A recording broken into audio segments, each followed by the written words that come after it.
Hi guys, it's your girl Samantha Otero, aka Holistic Samantha in the house. Okay, let me stop. No, but for real, you guys are amazing. My Instagram fam, my YouTube fam, you guys are awesome. So in order for us to connect more, I figured I'd go ahead and do a Q&A, and you guys asked some amazing questions. So let's go ahead and dive into that right now. Okay, so let's see. All right, first question from Berto. Oh, Tatted Vegan on Instagram. Hey. Okay, so what is a key thing that you discovered about yourself in the past year that has allowed you to love yourself more? Okay, so this question, like, when I first started, I had me like a little bit emotional because I'm like, this past year has been probably like the most transformational of my life and has really showed me how resilient we are as human beings. Like, you can literally go through like so much crap and still come out on the other end that much more resilient, and having learned so much more, and it puts you in a position to really be able to help people, you know, and you come out so much wiser from it, you know? And instead of viewing things as like, oh my goodness, this is happening to me, it's like we can kind of see things as like, whoa, like what can I learn from this? This is happening for me, you know? So, okay, so what is it? Honestly, it would have to be the fact that I am already whole within myself. So I know that it's, yeah, this is, it's a really good question. I'm trying to think about how to simplify it. So like, what's helped me really learn to love myself more, that I discovered about myself in the past year, is that every single thing that I need is already within me. I feel so often we're taught that we have to find things externally, things to be able to make us feel worthy, to make us feel whole. Everything is outside of us, whether it's because of the fact that we have codependency issues, that we're relying on another person to help us feel happy, to help us feel loved. Why don't you love me? Why aren't you making me happy? Or the fact that we are purchasing things and buying things to go ahead and fill this void that's within us. And this last year really I was really forced to stay in solitude a lot, and I was really forced to sit with myself and sit with my shit and sit with my trauma, and I was questioning everything, you know. And at the ending of it all, I really started meditating more heavily and praying more heavily. And one thing that started coming up for me was the fact that like I already have every single thing within me that I need, and that we are all children of this universe. You know, the fact that we are even here right now was such a blessing, and I really feel like I'm just so grateful for the fact that every single thing I need is already inside of me. Like, there's nothing, it's like as within, so without, you know? I don't know, I hope that's I hope that's like a good answer. It's like, it seems like so simple in my head, but trying to like explain it and put it into words, it's so much more complex. But really just knowing that like literally like I'm already everything. I am everything. I can already give myself everything that I need. And when you tap into that, everything else just flows to you like a magnet. You become a magnet for good and positivity, and you're able to bring out the good in people and do so much more good in the world. So it's a beautiful thing. So yeah, that would have to be it. Thank you, Berto. Okay, so what are my thoughts on fluoride in toothpaste and in water, and is it good or bad? All right, you guys are gonna think I'm the craziest conspiracy theorist in the freaking world, but I think fluoride in our toothpaste and our water is not necessary. So part of what I do for the last 6 years, I've been a Google maniac. I've been taking college courses. I've just been learning so much about the anatomy and physiology, as well as different methods of healing the body naturally. And I really feel like when it comes to fluoride in our water, in our toothpaste, that shit is not necessary at all. If anything, it's just like calcifying our pineal gland, you guys. Like, we don't need that, you know? Like, it's not necessary. It's really not. There are many other natural, like, alternative ways to make sure that we have healthy teeth. For instance, one way would be to, after I brush my teeth, I use a natural clay toothpaste, and after I brush my teeth, I go over them with coconut oil. And something else, you want to make sure you consume foods that are high in calcium and high in magnesium, guys. There's a magnesium-calcium connection. If you consume too much calcium without the magnesium, you get calcium deposits in the soft tissues in your body.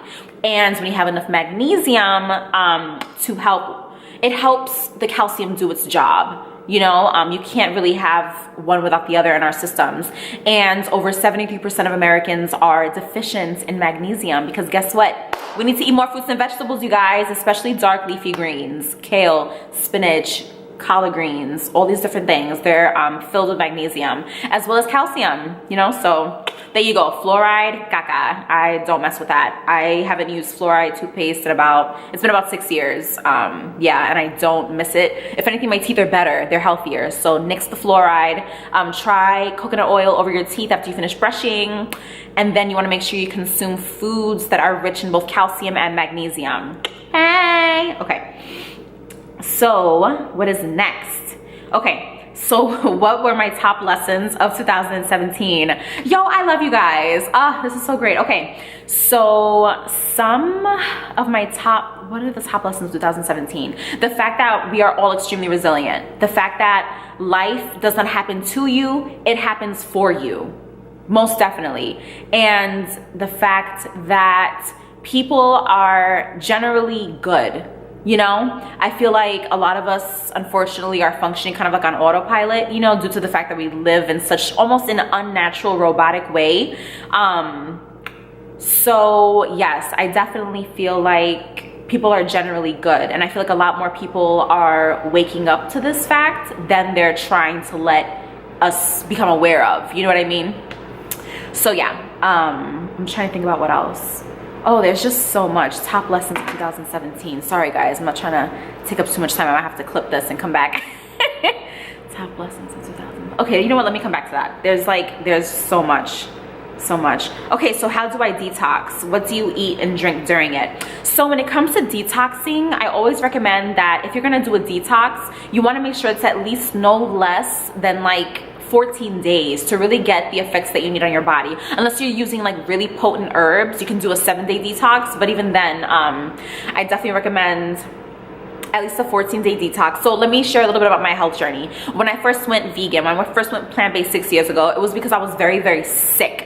I was struggling with a number of acute and chronic illnesses. I was seeing 4 different specialists at the time. I was in and out of the doctor's office every single week. I was wearing a telemetry monitor for help for having heart palpitations. I had cystic acne. I had these random nodules showing up all over my legs.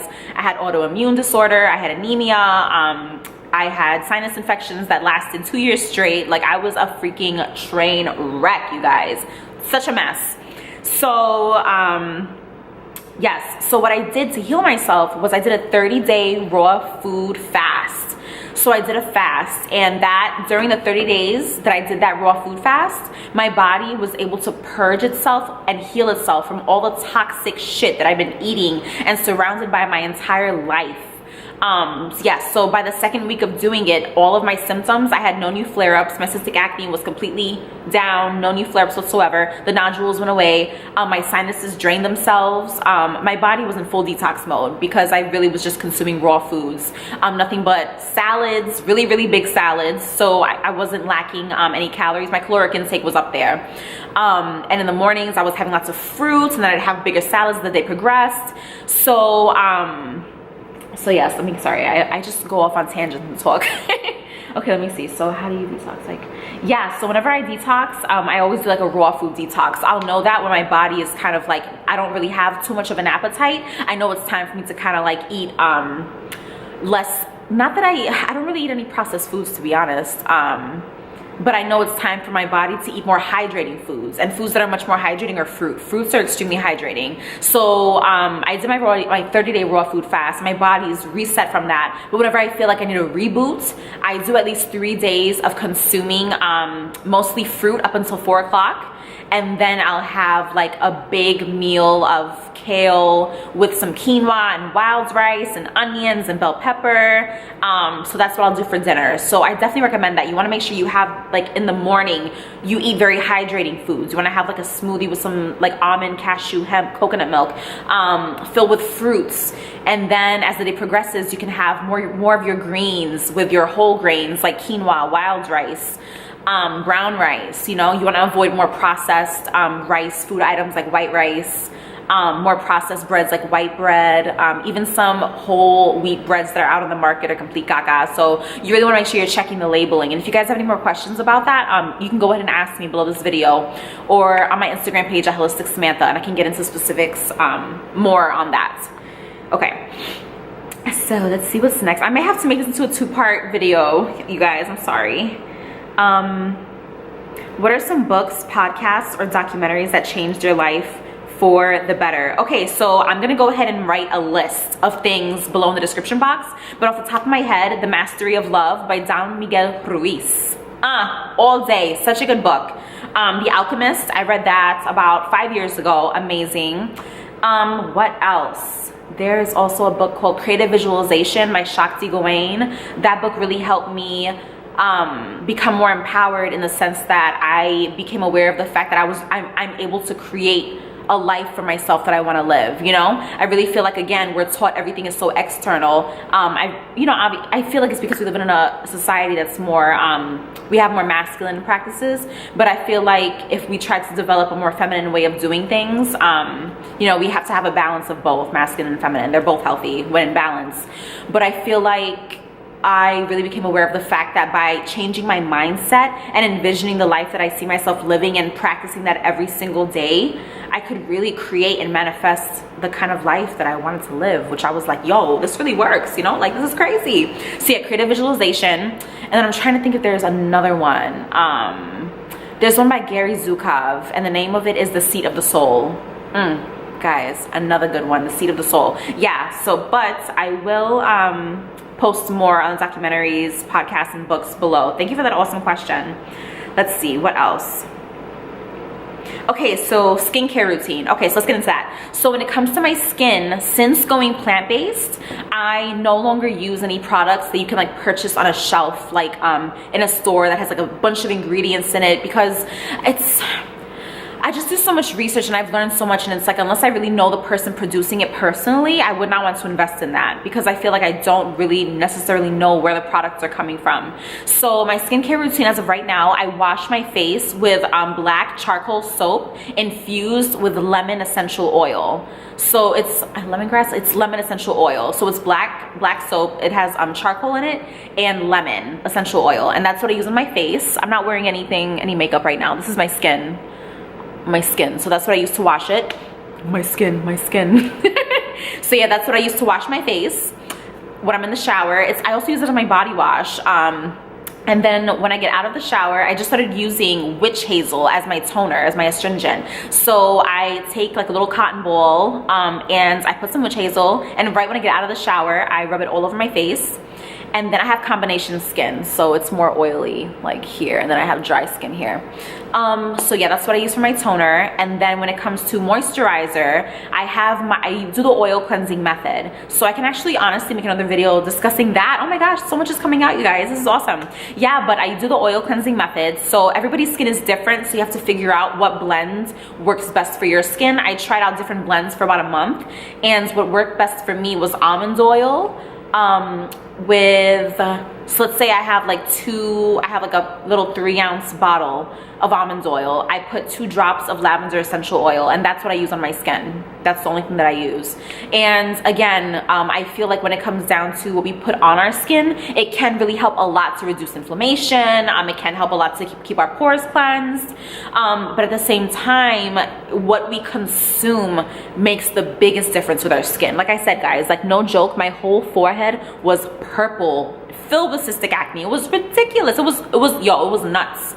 So when I went plant-based, my skin literally, like, it cleared up so much. Even the scarring that I had, like, it's like when you give the cells in your body the vitamins and minerals, trace minerals that they need to thrive, like miracles happen. Like you literally are able to heal yourself from the inside out, and all the shit you thought you needed from the externally, you no longer need, all these topical ointments, creams. I was on so many prescription medications, my dermatologist, all this craziness. And it got to the point where they were telling me, oh, we're gonna have to, in order to get rid of this, we're gonna do some laser surgery on your skin. And it got to the point where they were like, oh, we're gonna have to go in and do surgery in your nose to cleanse out your sinuses. And I was like, are you for real? Like what?